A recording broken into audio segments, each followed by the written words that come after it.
चला तर आज आपण बघणार आहोत एकदम छान खुसखुशीत जाळीदार असे आप्पे, उपवासाचे आप्पे, उपवासाचे गुलाबजाम कसे बनवायचे त्याची ही रेसिपी मी आधी अपलोड केलेली आहे। त्याची ही लिंक मी डिस्क्रिप्शन मध्ये देणार आहे। या ठिकाणी उपवासाची थाळी याची ही व्हिडिओ मी आधी अपलोड केलेली आहे, त्याची ही लिंक मी डिस्क्रिप्शन मध्ये देणार आहे, तुम्ही तिथे जाऊन बघू शकता। त्या ठिकाणी एकदम जाळीदार असे आप्पे, इन्स्टंट तयार होणारे आप्पे, त्यामुळे अजिबात वेळ न घालवता पटकन रेसिपीला सुरुवात करूया। एकदम साधी सोपी आणि सिंपल अशी रेसिपी। आणि चटणी बनवण्यासाठी मी सिक्रेट या ठिकाणी जी ट्रिक सांगितलेली आहे, चटणी मी बाकीच्यांसारखी बनवलेली नाहीये, वेगळ्या पद्धतीने जी साधी पद्धत आहे आपली त्या पद्धतीने चटणी बनवलेली आहे। या ठिकाणी मी 1 कप भगर, वरई, त्याला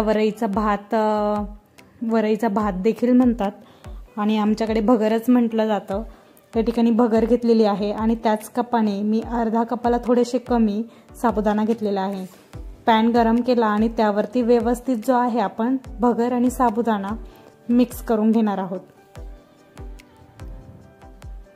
या ठिकाणी खूप जास्त गरम किंवा कडक असं करायचं नाही, हलकसं मॉइश्चर सुटेपर्यंत हे जे आहे हलकसं गरम करून घ्यायचं। 3 ते 4 मिनिटे फक्त गरम करून घ्यायचं आणि एका ताटामध्ये काढून व्यवस्थित थंड करायला ठेवायचं। या ठिकाणी 3 ते 4 मिनिट झालेले आहे। आता आपण एका ताटामध्ये काढून व्यवस्थित 4 ते 5 मिनिटे थंड करून घेऊया। एकदम पूर्ण थंड करून घ्यायचं आहे आणि अजिबात भांड्यांचाही पसारा होणार नाही याची काळजी मी या ठिकाणी घेतलेली आहे। खूप जास्त घाई गडबड न करता एकदम साध्या पद्धतीने एकदम छान जाळीदार उपवासाचे आप्पे, खूप सिंपल रेसिपी आहे, त्यामुळे व्हिडिओ शेवटपर्यंत नक्की बघा। या ठिकाणी सर्व मी मिक्सरला टाकून घेतलेलं आहे, तुम्ही याची भरड करून घेतली तरी चालेल, पण मी अजिबात जे आहे थंड झाल्यानंतर मी एकाच मिक्सरमध्ये सर्व जे आहे मिक्स करून घेतलेले आहे। 2 वेळेस त्याचं पार्टिशन केलेलं नाहीये, एकाच वेळेस सगळं मिश्रण टाकून घेतलेलं आहे।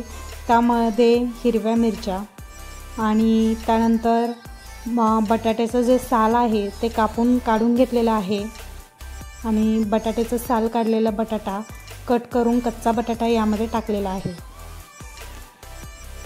बटाटा टाकून झाला की त्यामध्येच आपण दही टाकून घेणार आहोत।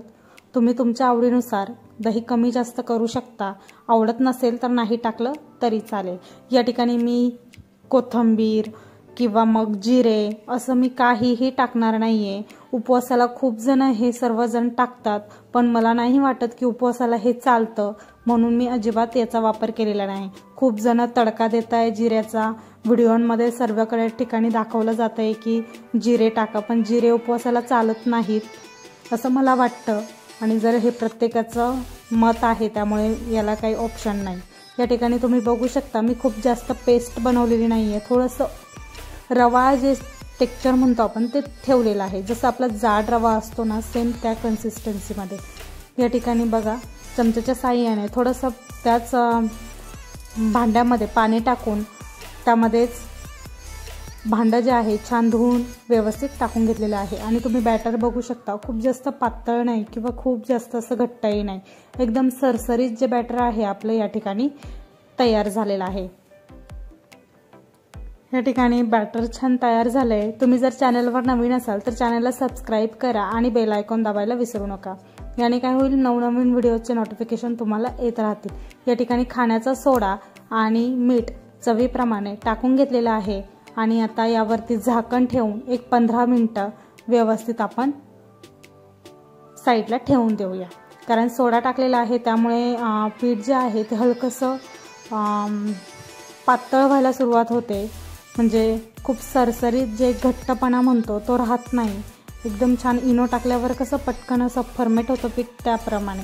या ठिकाणी तोपर्यंत आपण चटणी बनवण्यासाठी भाजलेल्या शेंगदाण्याचं कूट घेतलेलं आहे, खोबरं किसून घेतलेलं आहे, तुम्ही ओल्या नारळाचं जरी घेतलं तरी चालेल आणि हिरवी मिरची घेतलेली आहे। आता यामध्ये मी हे मिक्सरला फिरवून घेतलेलं आहे, यामध्ये कोथिंबीर वगैरे किंवा एका तडका पॅनमध्ये जिरे टाकून तेल टाकून तडका वगैरे अजिबात दिलेला नाही आहे। मी ही चटणी जी आहे कशी बनवणार आहे हे व्हिडिओच्या शेवटी मी सांगेलच, त्यासाठी व्हिडिओ शेवटपर्यंत नक्की बघा। या ठिकाणी 15 मिनिटं झालेले आहेत, पीठ जे आहे एकदम व्यवस्थित भिजलेलं आहे आणि तुम्ही बघू शकता अजिबात पिठामध्ये पाण्याचा वापर करण्याची अजिबात गरज वाटत नाही आहे. परफेक्ट जे बॅटर आहे ते इथे आपल्याला तयार झालेलं आहे. आता पॅन ठेवलेला आहे, आप्पे पात्र ठेवलेलं आहे. आता त्यामध्ये तेल लावून घेऊया. ब्रशच्या साहाय्याने तेल व्यवस्थित सर्व बाजूंना लावून घ्यायचं आणि त्यामध्ये आता बॅटर जे आहे ते व्यवस्थित टाकून घेऊया. आधी साईडचे जे बाउल्स असतात ना त्यामध्ये टाकायचा, कारण मधले जे असतात 3 ते जास्त प्रमाणात गरम झालेले असतात, त्यामुळे ते जळण्याची शक्यता असते. त्यामुळे सर्वात लास्टला मध्ये टाकायचं. बॅटर जे आहे सर्वात लास्टला मध्ये टाकायचं आणि वरतून परत तुम्हाला वाटत असेल तर तुम्ही तेल सोडलं तरी चालेल, नाही सोडलं तरी चालेल, पण बाजूने तेल सोडलं तर छान फुगतात. आणि झाकण ठेवून मीडियम गॅसवरती एक 7 ते 8 मिनिटं एका साईडने शिजवून घ्यायचे आणि मग दुसऱ्या साईडला पलटी मारायची आणि पुन्हा एकदा झाकण ठेवून 7 ते 8 मिनिटे म्हणजे एकूण 15 मिनिटे मीडियम गॅसवरती जर तुम्ही झाकण ठेवून आप्पे शिजवले ना एकदम छान आणि जाळीदार आणि मस्त असे आतपर्यंत शिजले जातात. या ठिकाणी वरतूनही तेल सोडून घेतलेलं आहे आणि त्यावरती झाकण ठेवून देऊया. आप्पे छान बनतायत तोपर्यंत आपण चटणी बनवून घेऊया. या ठिकाणी मी पॅनमध्ये 2 चमचे तेल टाकलेलं आहे आणि त्यामध्येच मी मसाला जो वाटून घेतला आहे तो टाकलेला आहे. 1-2 मिनिटे छान मी उकळवून घेणार आहे. मी अजिबात जी चटणी आहे ती कच्ची ठेवणार नाही आहे. खूप जण तो तडका देत आहेत आणि खूप जण तेच व्हिडिओमध्ये दाखवत आहेत की जिरे टाका आणि कोथिंबीर टाका, पण तुम्हाला आवडत असेल तर तुम्ही टाकलं तरी चालेल, माझं काही म्हणणं नाही आहे. पण उपवासाला धणे चालत नाही, त्यामुळे तुम्ही कोथिंबीर कशी यूज करता माहीत नाही.